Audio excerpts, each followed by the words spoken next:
নমস্কার। যে সিরিজের মধ্যে আমরা ছিলাম, আজকে চলে আসি বৃশ্চিক রাশি।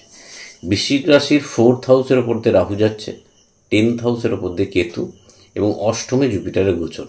কি দেবে এই ট্রানজিট আপনাকে 18ই অক্টোবর পর্যন্ত?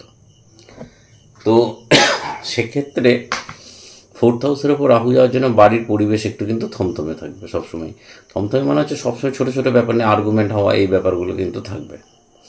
এই সময় আপনার কফ, কোল্ড, ঠান্ডা লাগা জনিত সমস্যা অবশ্যই ভুগবেন এবং সেটা অবশ্যই দেখাচ্ছে। এই সময় অষ্টমে যেহেতু আপনার রাহু অ্যাসপেক্ট রয়েছে, যদিও সেখানে জুপিটার বসে আছে, তাহলেও পেটের সমস্যা কিন্তু দেবে। কারণ হচ্ছে রাহু এবং জুপিটার দুজনে হচ্ছে গ্যাস উৎপাদন করে প্ল্যানেট। সেক্ষেত্রে পেটের সমস্যা কিন্তু আপনাকে এই টাইমে ভোগাবে। দ্বাদশ ঘরের উপর দিয়ে রাহুর অ্যাসপেক্ট থাকার জন্য এই টাইমে কীভাবে বাড়তি মেডিকেল রিলেটেড এক্সপেন্সেস বাড়বে।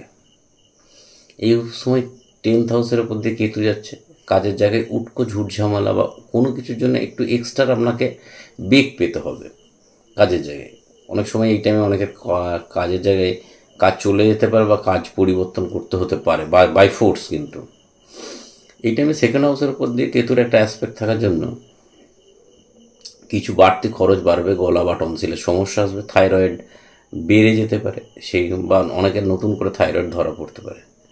কিছু হিডেন এনিমি এই টাইমে আপনাকে কিন্তু খুব জ্বালাতন করবে। তবে আপনি নিশ্চিন্তে থাকুন, জুপিটারের যেহেতু 11th অ্যাসপেক্ট 6th হাউসের ওপর দিয়ে যেহেতু থাকবে আপনার, তাই তারা কিছু করে নিতে পারবে না। এই সময় জুপিটার আপনাকে অ্যাডপশান নেওয়া করাবে। যারা অ্যাডপশান বাচ্চা চাইছিলেন তারা অ্যাডপশান বাচ্চা পাবেন, অ্যাডপশান পেট পেতে পারেন, অ্যাডপ্ট করতে হতে পারে। সেই ধরনের ঘটনাগুলো কিন্তু ঘটবে।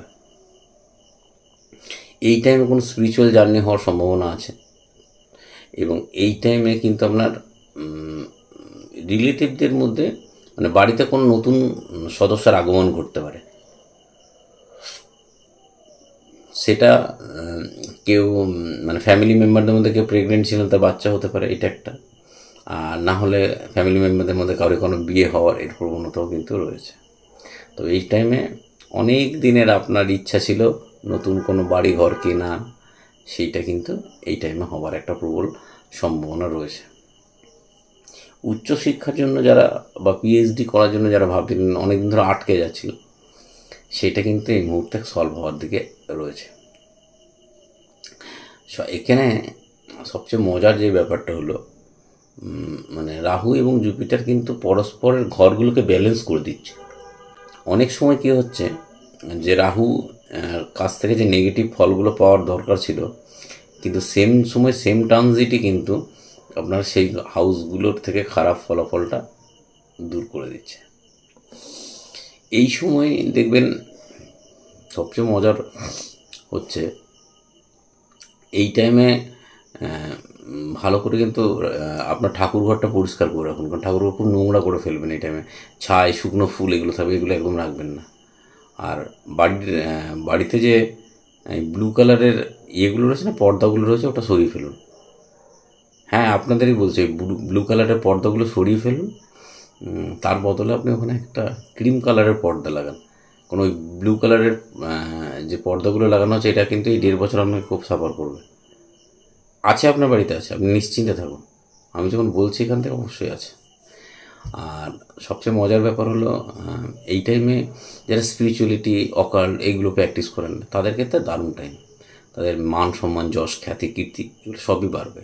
যারা অকাল্টে আসতে চাইছেন বা অকাল্ট শিখতে চাইছেন, তাদের ক্ষেত্রে খুব ভালো টাইম। তারা কিন্তু এই টাইমে যুক্ত হতো, কারণ দুটো মেন ঘর, একটা হচ্ছে কর্মের ঘর, সেখানে অকাল্টের প্ল্যানেট কেতু বসে আছে।